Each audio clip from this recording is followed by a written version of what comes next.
Welcome. I'm Phil Donahue.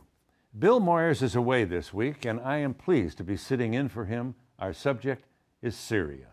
What began there 2.5 years ago as part of the Arab Spring has turned into an all-out civil war. Now has come the shocking evidence of poison gas attacks, a fatal escalation that has led President Obama to ask Congress to authorize the limited use of military force. And if we take action, where and when does it stop? Historian and analyst Andrew Bacevich is here asking those questions. A graduate of West Point and a Vietnam veteran, he served the military for 23 years before becoming a professor at Boston University. His books include The Limits of Power and Washington Rules. His latest, Breach of Trust. Andrew Bacevich, welcome. Thank you very much. Well, I'm pleased to have this chance to chat with you for a lot of reasons. One, I don't know who else has more cred than you. What would a 23-year graduate of West Point offer us now regarding the dilemma in which Obama finds himself regarding Syria? Well, I mean, if I could have 5 minutes of the President's time, I'd say, Mr. President, the issue really is not Syria.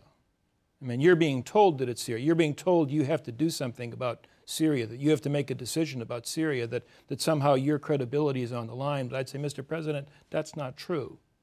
The issue really here is whether or not an effort over the course of several decades, dating back to the promulgation of the Carter Doctrine in 1980, an effort that extends over several decades to employ American power, military power, overt, covert, military power exercised through proxies, an effort to use military power to somehow stabilize or fix or liberate or transform the greater Middle East hasn't worked.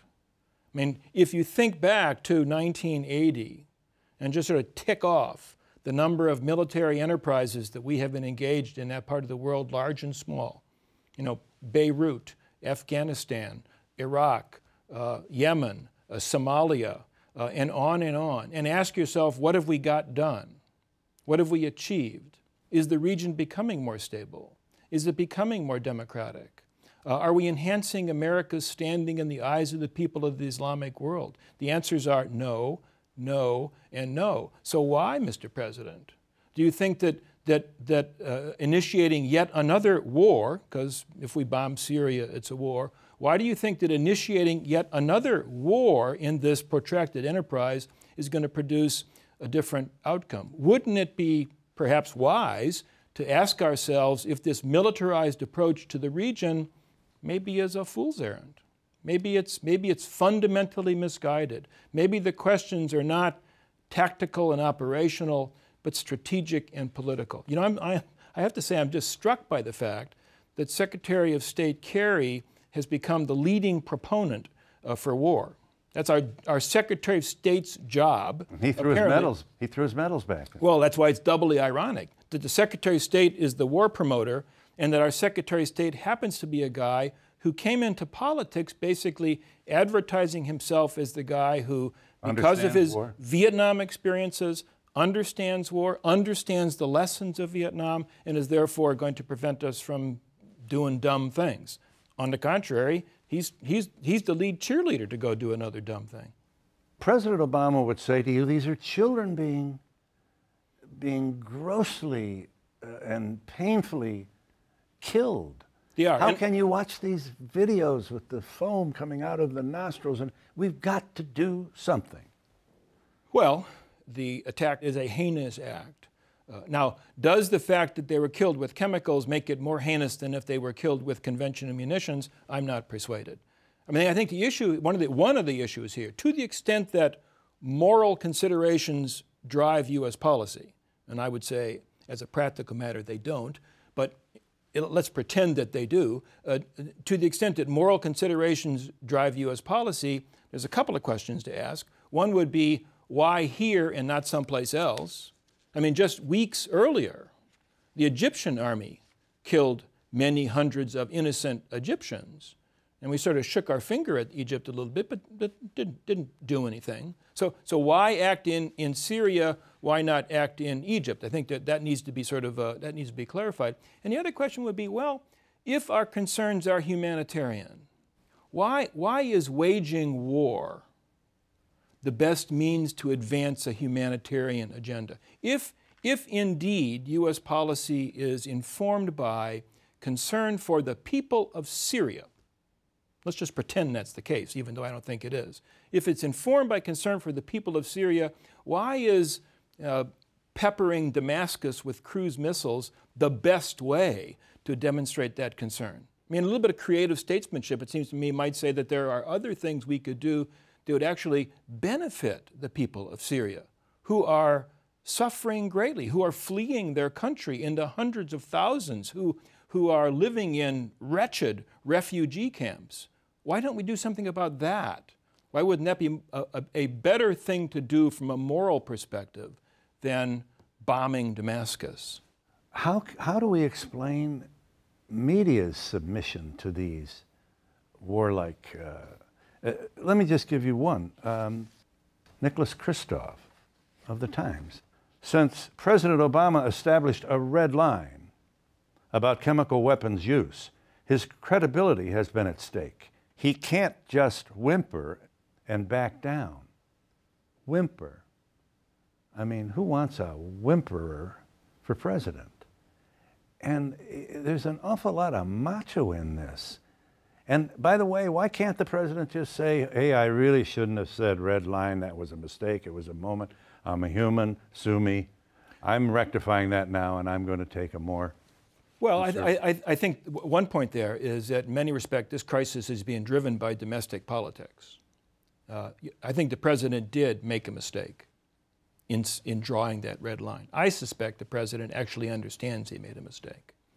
And then when Assad called his bluff, as it were, the president finds himself in a position where, yes, he's got to do something to restore his credibility. Well, when you think about it, it's not going to restore any credibility. I mean, when you think about it, is credibility worth going to war for?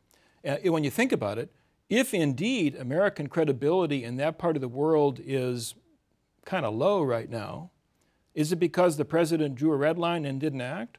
Or could it be because of the folly of American wars in places like Iraq?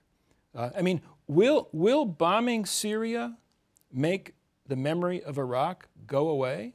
Well, the memory of Iraq has already gone away for most Americans, but is it going to cause people in the Arab world or the broader Islamic world to forget Iraq and all the chaos that we created? I mean, I'm struck by the fact that we're having this sort of national hoop-de-doo about Syria on the front page of the papers. If you turn back to page 5 or page 7, you'll get the latest dispatch out of Baghdad. Bombs going off in Baghdad, killing 65. Is there any relevance to that continuing story coming out of Iraq to the prospect of Syria? Seems to me there ought to be. I mean, the last time we persuaded ourselves that we needed to act in Iraq, we produced a disaster. Now, some number of Americans paid for that disaster in terms of soldiers killed, lives shattered. Far, far greater numbers of Iraqis paid for that disaster and are still paying for that disaster. So the conversation about Syria is far too narrow.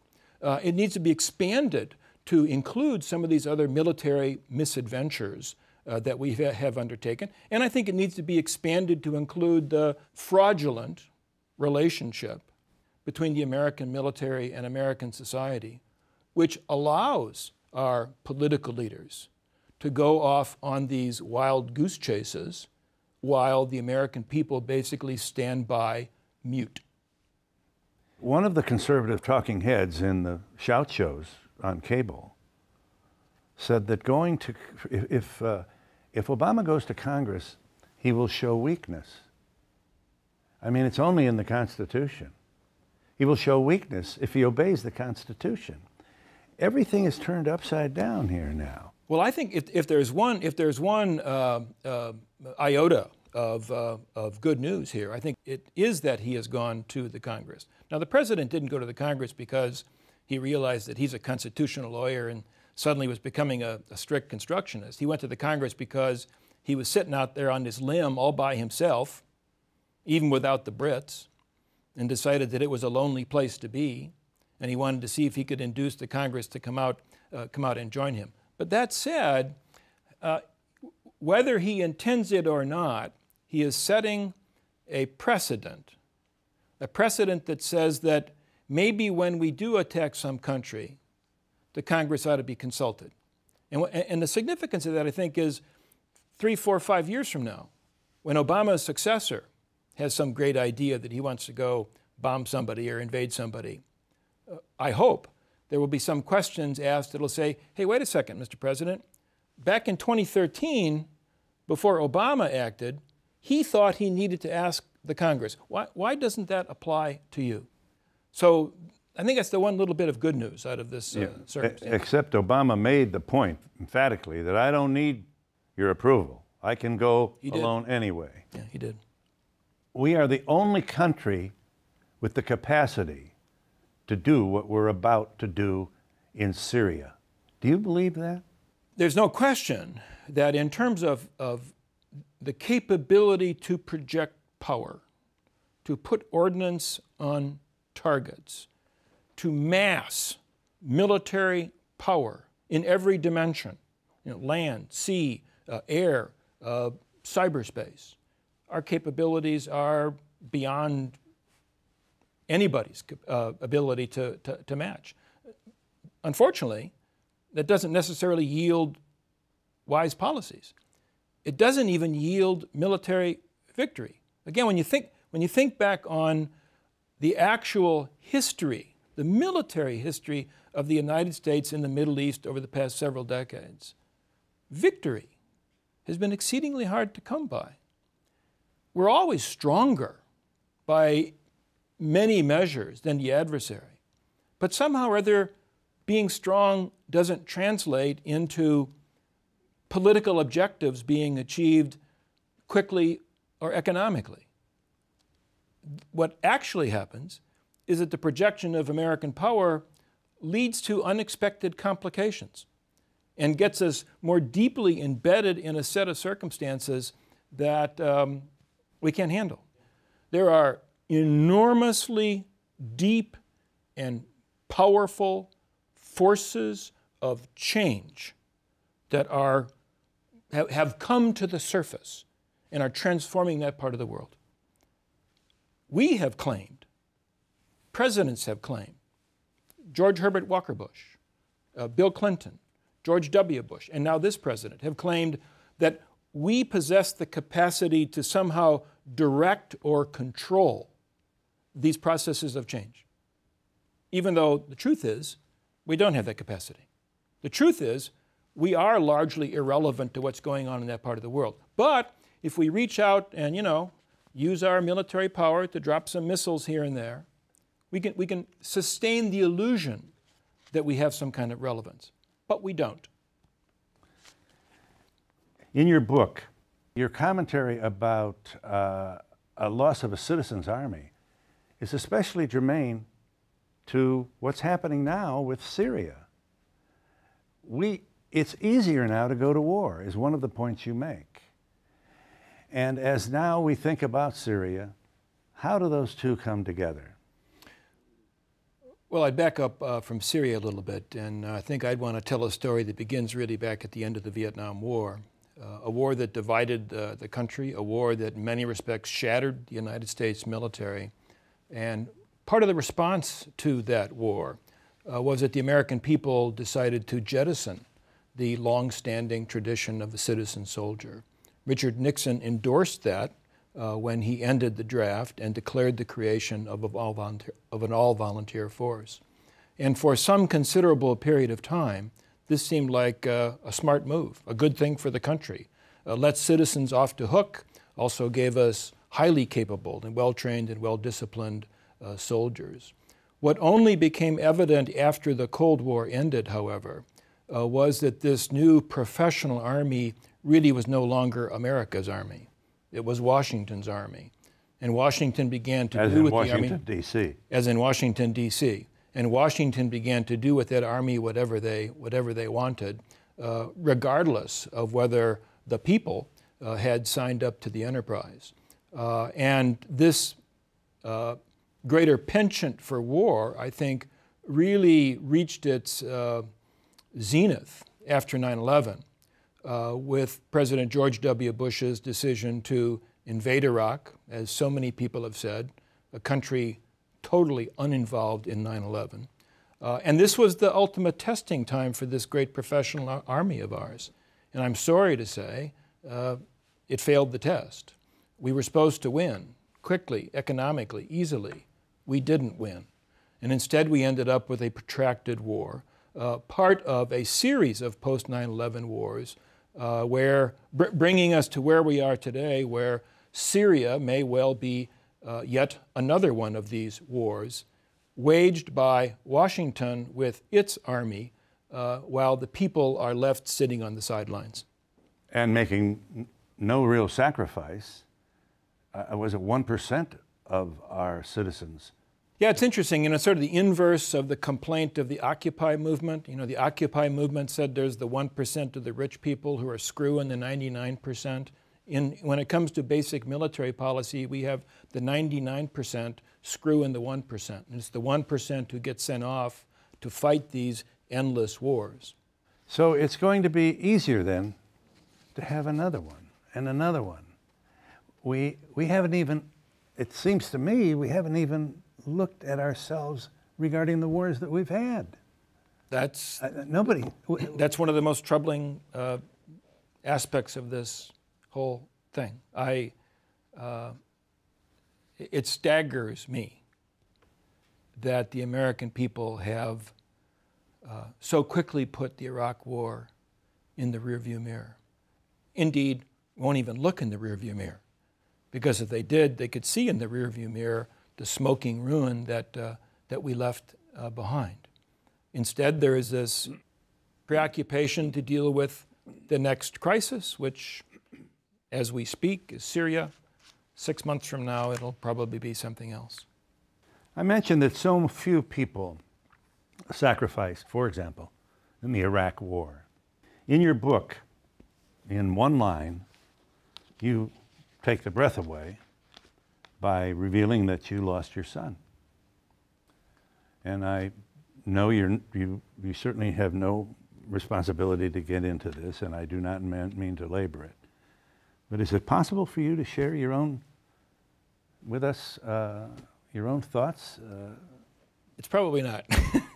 I have tried to make it a rule that that's a private matter, and I try to keep it private. But when I was watching your film, your wonderful documentary, one of the things that makes it so powerful is the way the young soldier and his family opened themselves up to you. That's what made the film. On the other hand, because of my personal experience, as I watched that, I said to myself, I could never bear to do that. Just couldn't bear to do it. It's got to stay private. If I lost somebody in the war, I guess I felt it was the most sanitized war of my lifetime. And I think if you're going to send your young men and women, as we say quaintly, in harm's way, show the pain. Don't sanitize the war.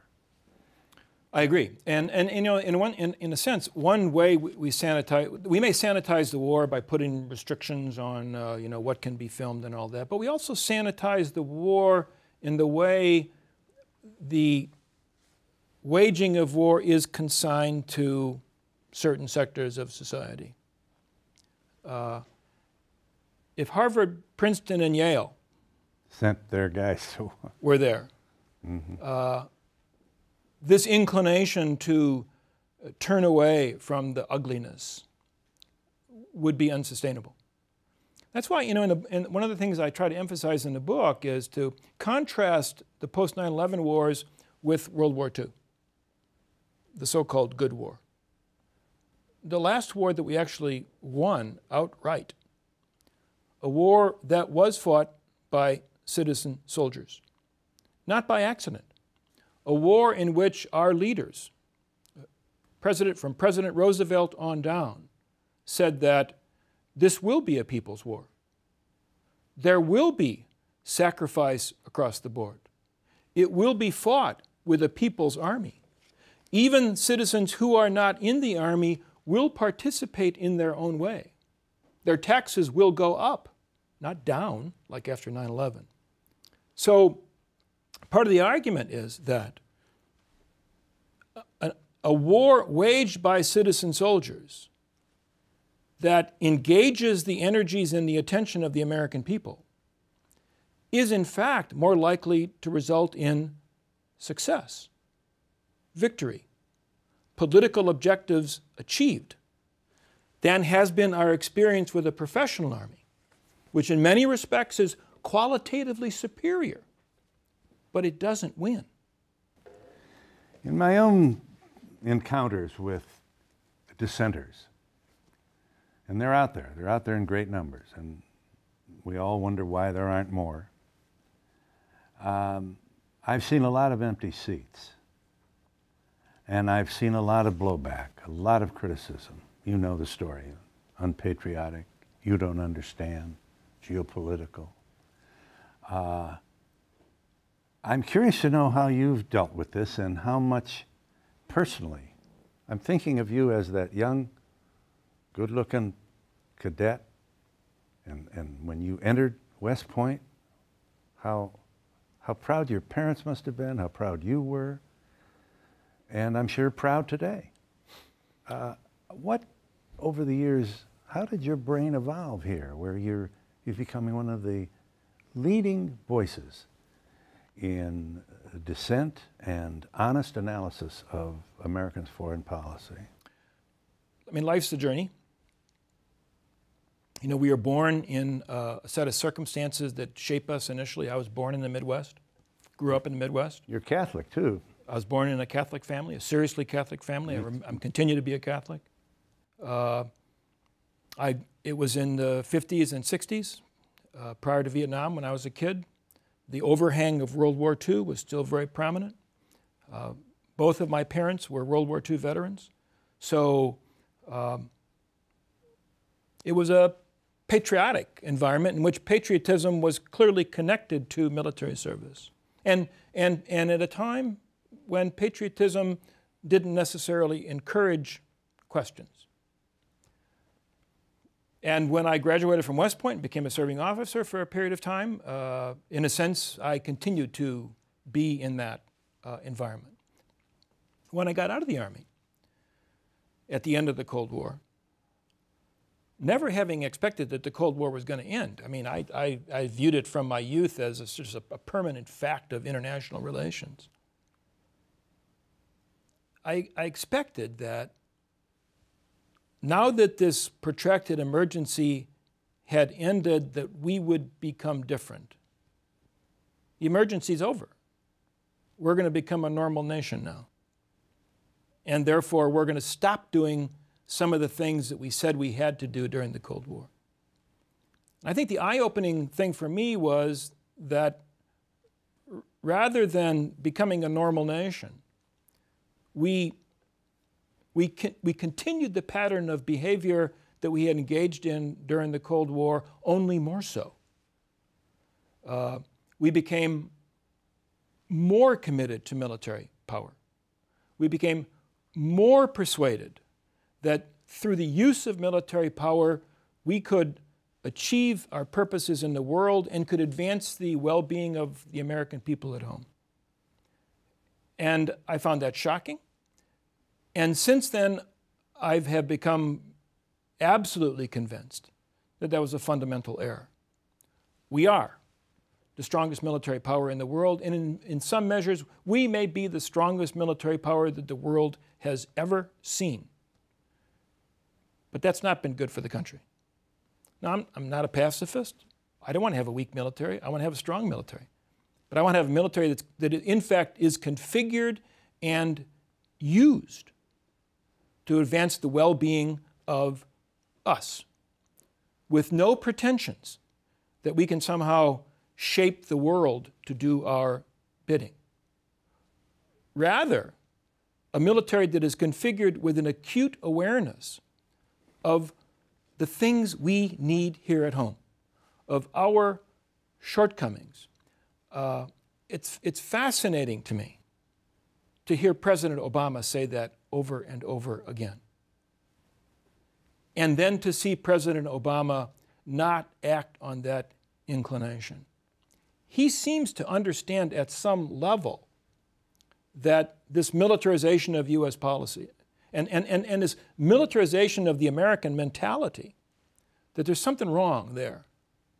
And yet, as ostensibly the most powerful man in the world, he's done next to nothing to reverse that. And my guess is that, 50 years from now, when historians are evaluating his presidency, that'll be one of the things that he's really going to get marked down on.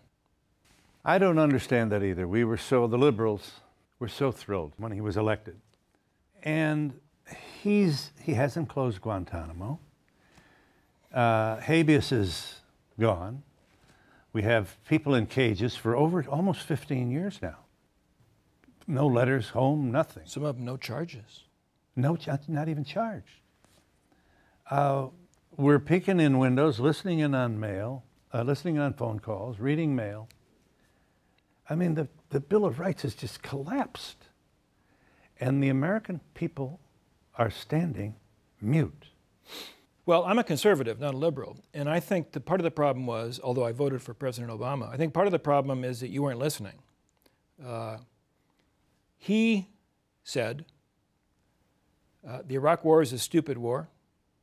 Elect me, I will end the Iraq War.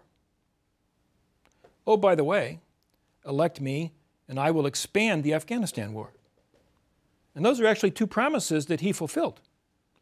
My guess is that the people who are most enthusiastic about Obama when he was running for president the first time, they weren't listening to that second half of the equation. He was never a dove. I mean, the Democratic Party, the mainstream of the Democratic Party is as militarized as the mainstream of the Republican Party. I'm not blaming Obama for that. That was Bill Clinton's doing. And if you go back and look at the way Clinton portrayed himself back in 1992 before he won, he made it very clear that hawkish Democrats had regained control of their party. And indeed, if you look at Bill Clinton's performance in office, I think we've forgotten about this. Here's a guy who intervened in more places, more times, under more different circumstances than any of his predecessors.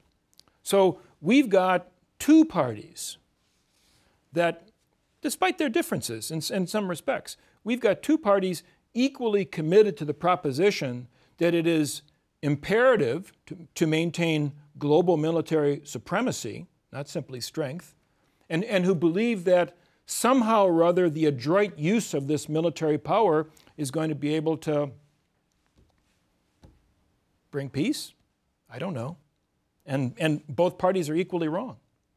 I know you're a New Englander, and in your book, Breach of Trust, you make an observation that no one else would make, certainly not in the Boston area. You saw the United States military establishment use the Red Sox to promote pride in the military, all good all the time. And they actually recreated a homecoming of a woman, Navy, who was at first appeared on the big Jumbotron, waving at her family. And of course the place erupted and cheers. And the next thing you know, from behind a flag, she appeared real. And they were witness to well, something that had to make you cry. She ran to embrace her family. And then the jets flew over. What's wrong with that? Well, it's the Red Sox exploiting the military, and it's the military exploiting the Red Sox, but both of them together, in a sense, are manipulating the American people. And they're encouraging the American people to think that to go to the ball game on the 4th of July and sing the national anthem and clap for the troops that are on the field, and then to react emotionally to this contrived reunion. All of that is intended to persuade the American people that they have acquitted their responsibility to the troops. That when we say we support the troops, and we all say we support the troops, that suffices. I go to the ball game, I clap, I get teary-eyed, and then when they say play ball, I buy a beer and basically forget about the episode. And my argument in the book is that that's not good enough. My argument in the book is that in many respects that's it's an exercise in what Dietrich Bonhoeffer called cheap grace. Grace you award yourself without having earned. Grace that enables you to feel that you are virtuous when in fact you are complicit in wrongdoing. And I think that actually describes the relationship between the American people and the American military. Now, some people will be offended to hear me say that, but my argument would be that our first obligation to those we love, to those we care about, is to protect them, to preserve them, to keep them out of harm. And therefore, if indeed we loved the troops, if indeed we regarded them as sort of the ultimate manifestation of what is good about our country, then we would all want to make sure that they were only sent in harm's way when absolutely necessary. We would insist that they should not be abused. Now, since 9/11, they have been abused. Particularly the American Army and the United States Marine Corps have been abused. And I think that that's wrong. I think that it's undemocratic. I think that it's immoral. And I think that the American people need to be called on it. Andrew Bacevich, professor of history, Boston University, graduate of West Point, Army veteran. Thank you very much for this very informative hour. Thank you.